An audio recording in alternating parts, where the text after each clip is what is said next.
Welcome to our Super Bowl special. We now know it will be the Colts and the Saints meeting up in Miami for Super Bowl 44.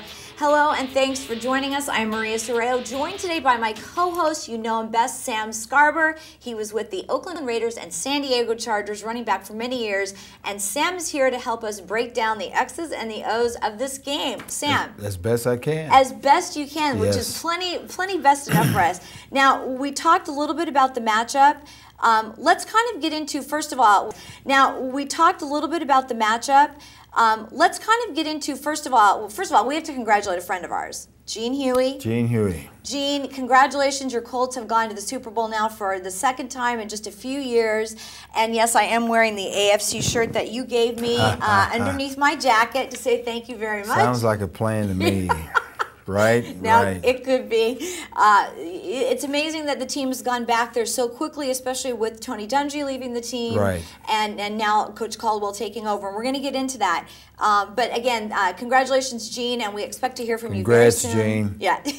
Behave yourself in Miami. I know that you will. I'll tell all the Albuquerqueans you said Oh, boy. hello, right? We're not going to let Sam tell any stories, Gene, until we have you on the phone, so that'll be good. All right, Sam, let's start with the two coaches. Let's break them down because we've got Sean Payton with the Saints, who, of course, was a coordinator with the Cowboys, and we've got Jim Caldwell with the Colts, who, of course, worked under Tony Dungy, and many people say he's really a clone of Tony. So we know that his way was kind of the strong, silent type, which seems to be working for the Colts. Right. Where do you sort of give the edge to in the coaches on this one? I would say it's a tough one. It really is a tough one. It is a tough one. You would think maybe the Colts. Okay. Because it's a quiet about Coach Caldwell. Sort of that calm quiet that we talk about. Been passed on from Dungy. Yes. And at the same spirit, you know, the coach down at New Orleans, he's kind of...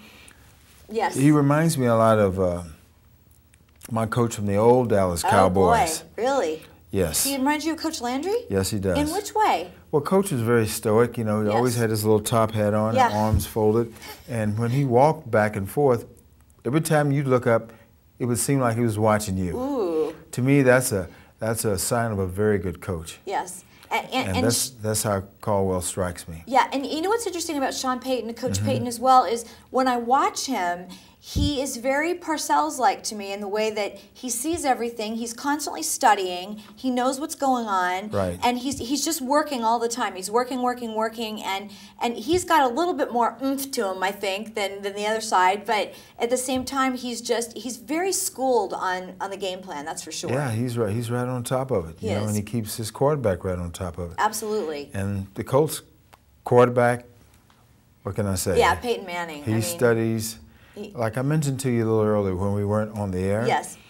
A minute and 35 seconds ago in the game, instead of him up and down the sideline or standing on the sideline and waiting for the clock to run out, he's sitting on the bench, studying his sheets, studying the play, studying the photographs, because he's expecting to go back out on the field. Absolutely. And take care of more business. Yes. So he's studying his work, and you got to take your hat off to the guy. And in his ability to make adjustments, this is what I find the most fascinating thing, because even in the Jets game, you know, the Jets had, come out of the gate and they were running. They came very close. They hung in there. They did. But as soon as Peyton Manning kind of looked over everything, the adjustment that he was able to make in the second half wasn't even the same game. No. He picked it up just before the half. Yes. So when he went into halftime, he had it all down. Everything's probably spread out on the table. That's what we used to do. Did do with the Chargers and at Oakland. Okay. Had halftimes, put everything out on the table, and we went into a study. Something else that they comment about both quarterbacks, Drew Brees and Peyton Manning, is their ability to not have fear when the game isn't going their way. So we're talking about being cool, calm, and collected. How do you sort of do that in the biggest game of the year? Practice, practice, practice. Okay. That's it? What you do in practice, you'll do in a game. What you do in meetings, and he studies, you'll do in the game. And you have to be able to break down every play, every down, every inch, and get the most out of it. And you take what the defense gives you, also the defense. They take what the offense gives up. Right. I'm an offensive guy, but I've also played defense. Right. So it's You have to study what you do. And I heard earlier this week as well that Peyton Manning was actually pulling film from a Baltimore game 5 years ago that he remembered a certain play that he was involved in because he thought it might be able to help him. That's right. Against the Saints. So a certain defense they're running says, I know exact play, 3rd down and 8. Instead of passing, I could do a quick screen, a quick inside screen. They won't expect it. They think I'm going to go long, so they'll drop the defense back. They'll bring the linebackers up and try to hit the gaps, and when they do that, out and around, oh, I like bam. that. I like that little noise. Out and around, bam.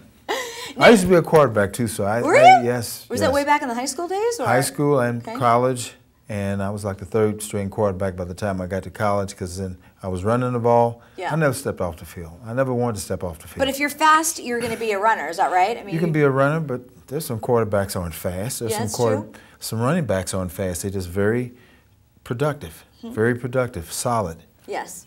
Okay, so speaking of quarterbacks, so we have our 2 quarterbacks. We've got the Drew Brees, which we're going to talk about now because, you know, Drew Brees was in San Diego. Right. They decided to go with Phillip Rivers instead of Drew Brees. And I'm going to tell you something. This man has paid his dues, and he deserves nothing but the best, and that's what he's getting now. He stepped up to the pew. He did, said what he had to say. He didn't, no animosity. He took care of business on himself. Yes. He worked physically and got that shoulder together. He sure did. And that's what you do during the off season. Yes. You have to just keep working. It's not like there's a real off season for football players because they have to keep themselves going and keep themselves conditioned all the time. Yes. And I have to tell you something. I loved when he was at the podium after the win, and the smile on his face was so genuine. You could see how excited he was that finally he could relax for a minute. Exactly. And experience this moment and enjoy it because who knows when it's going to come again. So now is now and later is later. Yeah. You know, it's interesting you just talk about that. Brett Favre was saying before the last game, he said that he was in the locker room with some of the guys, and they were talking about getting to the Super Bowl or getting to the big game, getting through the playoffs, and he said, you know, I looked at some of the guys, and you could see that they were saying, well, if we don't get there now, we're going to get there later. He says, you know. You don't think that. Ever. You can't think that way because for Brett, this could be it or maybe one more, but you never know if you're going to get back there again. This moment is now. Yes. Enjoy it. Work hard at it. You'll think about it later, but you want to think about everything that's in front of you right now. That's right. Yeah. And, of course, our other guy that we have to talk about, of course, Peyton Manning, who is amazing. Now, of course, the great story here is during Super Bowl week, they've already said, do you know who is the most requested interview? It's not Peyton Manning. It's Archie Manning. Dad played for the Saints. Right. He's playing for the Colts, of course, you know, the rivals. But Archie did say, I have to root for my son because blood is thicker than water. Right. So I like to hear that. And just to keep things calm, I would just say, well, also, may the best man win. Yeah. It keeps you neutral. Yeah, absolutely. Without taking a side. So. But you know that, you know, it's his dad. He's got to root for him. I know. Family is Family's family. That's right. Now, Sam, how long does it take a coach to really put a Super Bowl game plan together? I know that from week to week it's pretty methodical as far as what day you do this, what day you do that, but I'm sure that they're going to look at double the amount of film and they're going to utilize every second that they have. I wouldn't say so. I would say, thinking of the schedule that we used to go through, the big games on Sunday, Monday you come in, make sure you report in for training, get your physical therapy or training room, whatever. Right. Hit that jacuzzi, get some of the sore spots out, get out and stretch. Have a day off Tuesday, do some study Wednesday, Thursday, Friday. We would have special teams. In this case, you're getting ready for the Super Bowl now, so he may have given them another day off, but you still got to come to the stadium and get some running in with shoulder pads and shorts. Okay. No hitting, just quickness, quick stuff, okay? Right. And then throughout the weekend, you do some more studying. I know it's going to be a lot of hoopla going on down in Miami. I was going to mention that.